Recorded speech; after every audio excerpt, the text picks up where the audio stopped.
आप सभी को नमस्कार। प्यारे बच्चों, मैं सोनिया कक्षा 9वीं में आपका स्वागत करती हूँ। आज हम सभी मिलकर कक्षा 9वीं की पुस्तक क्षितिज से पहला पाठ दो बैलों की कथा पढ़ने जा रहे हैं, जिसके लेखक हैं प्रेमचंद। पाठ के उद्देश्य इस प्रकार हैं। प्रेमचंद के जीवन चरित्र को वर्तमान से जोड़ना व समझना, आज़ादी के महत्व को समझना, स्वतंत्रता सेनानियों के प्रति सम्मान का भाव व्यक्त करना, मूक प्राणियों के प्रति संवेदनशील होना, कृषक समाज पशु के मध्य भावात्मक संबंध के माध्यम से जीवन मूल्य का विकास। पाठ का सार इस प्रकार है। ये कहानी दो बैलों हीरा और मोती की है, जिनको झूरी ने बड़े ही प्यार से पाला था। ये दोनों बैलों के बीच अगाध मित्रता होती है। बैलों का मालिक भी अपने इन हीरा मोती से प्रेम करता है, उनके खाने पीने का ख्याल रखता है। झूरी का साला, जिसका नाम गया था, वह इन बैलों को अपने साथ ले जाता है। गया के देखभाल व प्रेम के अभाव में दोनों बैल गले से रस्सी तोड़कर अपने मालिक झूरी के पास आ जाते हैं। मालकिन झूरी की पत्नी बैलों के प्रति क्रोध करती है, किंतु झूरी अपने बैलों को पुनः देखकर प्रसन्न होता है। झूरी का साला गया दूसरे दिन पुनः बैलों को लेने आता है और उन्हें इस बार बैलगाड़ी में लाद कर ले जाता है। अब की बार गया दोनों बैलों को मोटे मोटे रस्से से बांध देता है और उन्हें खाने के लिए सूखा भूसा ही देता है, जिससे बैल बहुत दुखी हो जाते हैं। गया के घर पर बैलों के लिए अपनेपन की बात यह होती है कि बैलों की छोटी सी लड़की उन्हें रोज़ रोटियां लाकर खिलाती है। इन सब परिस्थितियों पर हीरा मोती मूक भाषा में वार्तालाप करते हैं। बैलों की व्यथा एवं मन के संताप को भावते हुए छोटी लड़की एक दिन उन बैलों को मोटे रस्से से मुक्त कर देती है। दोनों बैल कुलाचे मारते हुए वहां से भाग खड़े होते हैं, किंतु वे अपने मालिक के घर का रास्ता भटक जाते हैं। वे अपने अनजान रास्ते के आजू बाजू खेतों में लगे मटर से अपना पेट भरते हैं। यहीं पर एक सांड से उनकी लड़ाई भी होती है। दोनों बैल एक दूसरे के सहयोग, समन्वय और फुर्ती से उस सांड को धूल चटा देते हैं। इस तरह एकता की शक्ति के भाव का वर्णन कहानी में हुआ है। सांड से लड़ाई के बाद उन्हें भूख भी लगती है और वे कुछ खाना चाहते हैं। सामने मटर के खेत को देखकर मोती मटर के खेत में घुस जाता है, किंतु खेत मालिक के द्वारा उन्हें पकड़ लिया जाता है। बैलों के पकड़े जाने के बाद उन्हें कांजी हाउस में डाल दिया जाता है, जहां चारे भूसे आदि की कोई व्यवस्था नहीं होती। कांजी हाउस में अन्य पशु, घोड़े, भैंसे, बकरियां, गधे होते हैं। दोनों बैल मुक्त होने के लिए कांजी हाउस की दीवार को तोड़ देते हैं और अन्य पशुओं को वहां से भगा देते हैं, किंतु हीरा के गले में मोटी रस्सी होने के कारण वह नहीं भाग पाता। इस कारण मोती भी नहीं भाग पाता। दोनों खान पान के अभाव में बहुत दुर्बल हो जाते हैं। फिर एक दिन कांजी हाउस से उन दोनों बैलों को नीलाम कर दिया जाता है, जिन्हें एक दड़ियल व्यक्ति खरीदता है। वह दड़ियल उन्हें जिस मार्ग से ले जाता है, वह मार्ग उन बैलों का जाना पहचाना अर्थात अपने मालिक के घर का रास्ता प्रतीत होता है। दोनों बैल बहुत खुश होते हैं और उनके अंदर पुनः फुर्ती व जोश आ जाता है। दौड़कर वे अपने मालिक के घर पहुंच जाते हैं। उनका मालिक झूरी बैलों को देखकर बहुत प्रसन्न होता है, उन्हें अपने गले लगाता है। दड़ियल व्यक्ति बैलों को खरीद लेने की बात करते हुए झूरी से बहस करता है। झूरी भी अपने बैल होने का दावा करता है। दोनों बैल दड़ियल को मारने के लिए दौड़ते हैं। इस तरह दड़ियल वहां से भाग जाता है। झूरी की पत्नी भी दोनों बैलों को देखकर उन्हें चूम लेती है। आइए इस पाठ से हमें क्या शिक्षा मिलती है वह देखते हैं। दो बैलों की कथा हमें बताती है कि स्वतंत्रता के लिए संघर्ष जरूरी होता है। इस कहानी से हमें सीख मिलती है कि अगर हम सहज ही अपनी स्वतंत्रता को हासिल नहीं कर सकते हैं तो हमें इसके लिए संघर्ष करना पड़ता है। आइए आगे बढ़ते हैं कठिन शब्दों की तरफ। पहला शब्द है निरापद अर्थात सुरक्षित। दूसरा शब्द है पछाई, पालतू पशुओं की एक नस्ल। तीसरा शब्द है गोई अर्थात जोड़ी। चौथा शब्द है कुलेल अर्थात क्रीड़ा। पांचवा शब्द है विषाद अर्थात उदासी। छठा शब्द है पराकाष्ठा अर्थात अंतिम सीमा। सातवां शब्द है पघैया पशु बांधने की रस्सी। आठवां शब्द है रगेदना खदेड़ना। नवा शब्द है गराव अर्थात रस्सी। 10वां शब्द है टिटकार मुंह से निकलने वाला टिक टिक शब्द। 11वां शब्द है मसहलत अर्थात हितकर। 12वां शब्द है साबिका अर्थात वास्ता सरोकार। 13वां शब्द है कांजी हॉस अर्थात मवेशी खाना। 14वां शब्द है रेवड़ अर्थात पशुओं का झुंड। 15वां शब्द है थान अर्थात पशुओं को बांधे जाने वाली जगह। 16वां शब्द है उत्साह अर्थात उत्सव आनंद। आइए आगे बढ़ते हैं प्रश्न उत्तर पर। पहला प्रश्न है कांजी हाउस में कैद पशुओं की हाजिरी क्यों ली जाती होगी? उत्तर है कांजी हाउस एक प्रकार से पशुओं की जेल थी जिसमें ऐसे आवारा पशु कैद होते थे जो दूसरों के खेतों में घुसकर फसलें नष्ट करते थे। अतः कांजी हाउस के मालिक का यह दायित्व होता था कि वह उन्हें जेल में सुरक्षित रखे तथा भागने ना दें। इस कारण हर रोज उनकी हाजिरी लेनी पड़ती होगी। प्रश्न 2, छोटी बच्ची की बैलों के प्रति प्रेम क्यों उमड़ आया? उत्तर, छोटी बच्ची की माँ मर चुकी थी। सौतेली माँ उसे मारती रहती थी। इधर बैलों की भी यही स्थिति थी। गया उन्हें दिन भर खेत में जोतता, मारता पीटता और शाम को सूखा भूसा ही देता है। छोटी बच्ची महसूस कर रही थी कि उसकी स्थिति और बैलों की स्थिति एक जैसी है। उनके साथ अन्याय होता देख उसे बैलों के प्रति प्रेम उमड़ आया।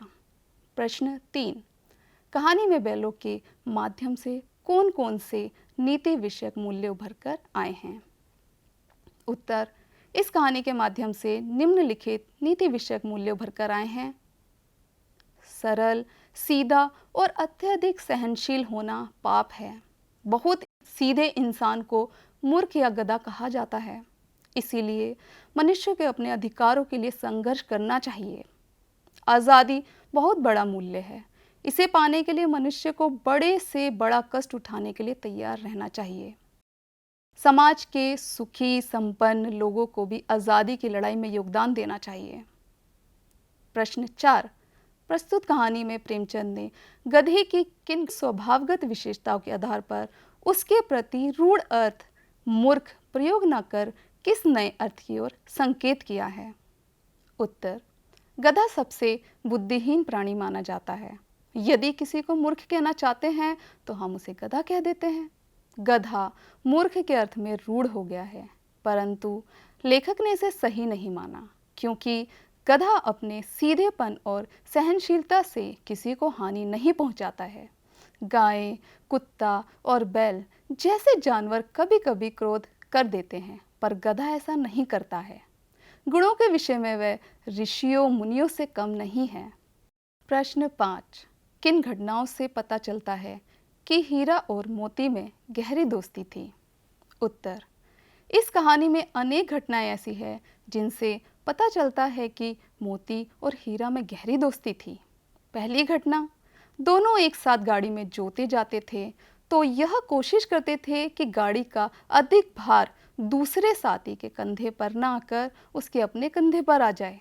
दूसरी घटना, गया ने हीरा के नाक पर डंडा मारा तो मोती से सहा न गया। वह हल, रस्सी, जुआ, जोत सब लेकर भाग पड़ा। उससे हीरा का कष्ट देखा न गया। तीसरी घटना, जब मटर के खेत में मटर खाकर दोनों मस्त हो रहे थे तो वह सींग मिलाकर एक दूसरे को ठेलने लगे। अचानक मोती को लगा कि हीरा क्रोध में आ गया तो वह पीछे हट गया। उसने दोस्ती को दुश्मनी में बदलने से रोक लिया। चौथी घटना, जब उनके सामने विशालकाय सांड आ खड़ा हुआ तो उन्होंने योजनापूर्वक एक दूसरे का साथ देते हुए उसका मुकाबला किया। सांड एक पर चोट करता तो दूसरा उसकी देह में अपना नुकीले सींग चुबा देता। आखिरकार सांड बेदम होकर गिर पड़ा। 5वीं घटना, मोती मटर के खेत में मटर खाते खाते पकड़ा गया। हीरा उसे अकेला विपत्ति में देखकर वापस आ गया, वह भी मोती के साथ पकड़ा गया। 6ठी घटना, कांजी हाउस में हीरा ने दीवार तोड़ डाली, उसे रस्सियों में बांध दिया गया। इस पर मोती ने उसका साथ दिया। पहले तो उसने बाड़े की दीवार तोड़कर हीरा का अधूरा काम पूरा किया, फिर उसका साथ देने के लिए उसी के साथ बंध गया। प्रश्न 6, लेकिन औरत जात पर सींग चलाना मना है, यह भूल जाते हो? हीरा के इस कथन के माध्यम से स्त्री के प्रति प्रेमचंद के दृष्टिकोण को स्पष्ट कीजिए।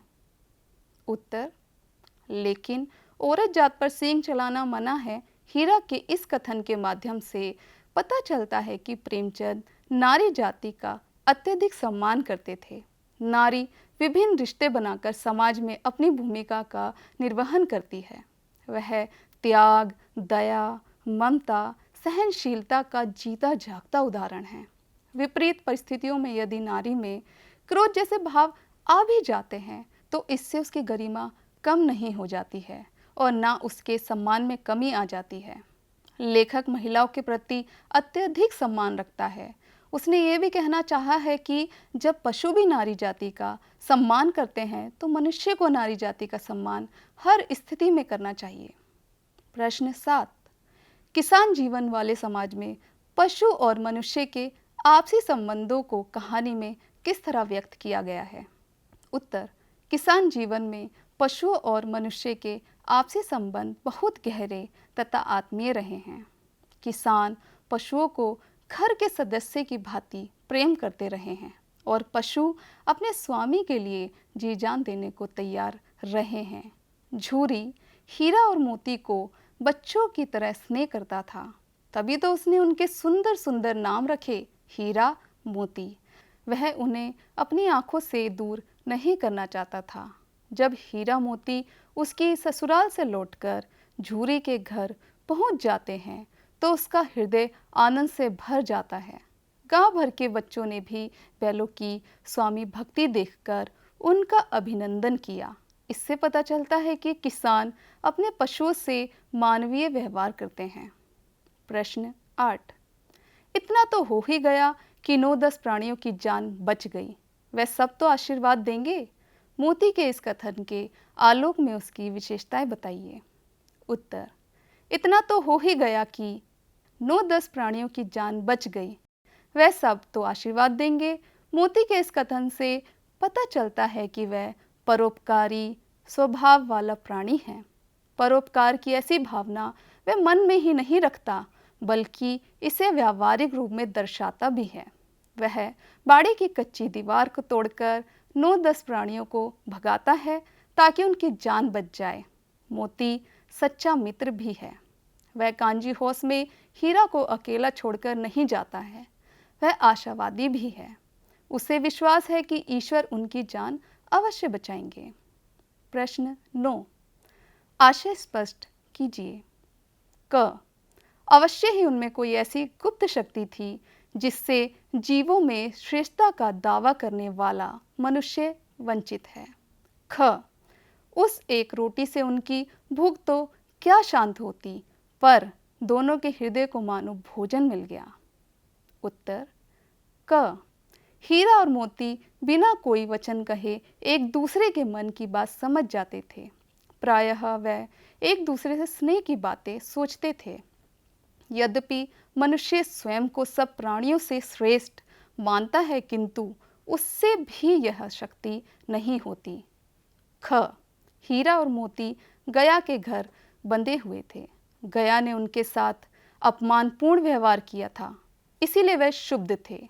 परंतु तभी एक नन्ही लड़की ने आकर उन्हें एक रोटी ला दी। उस रोटी से उनका पेट तो नहीं भर सकता था, परंतु उसे खाकर उनका हृदय जरूर तृप्त हो गया। उन्होंने बालिका के प्रेम का अनुभव कर लिया और प्रसन्न हो उठे। प्रश्न 10, गया ने हीरा मोती को दोनों बार सूखा भूसा खाने के लिए दिया क्योंकि क, गया प्राय बैलों पर अधिक खर्च नहीं करना चाहता था। ख, गरीबी के कारण खली आदि खरीदना उसके बस की बात ना थी। ग, वह हीरा मोती के व्यवहार से बहुत दुखी था। घ, उसे खली आदि सामग्री की जानकारी न थी। सही उत्तर के आगे सही का निशान लगाइए। उत्तर ग, वह हीरा मोती के व्यवहार से दुखी था। आशा करती हूँ कि आपने दो बैलों की कथा से बहुत कुछ सीखा होगा। धन्यवाद।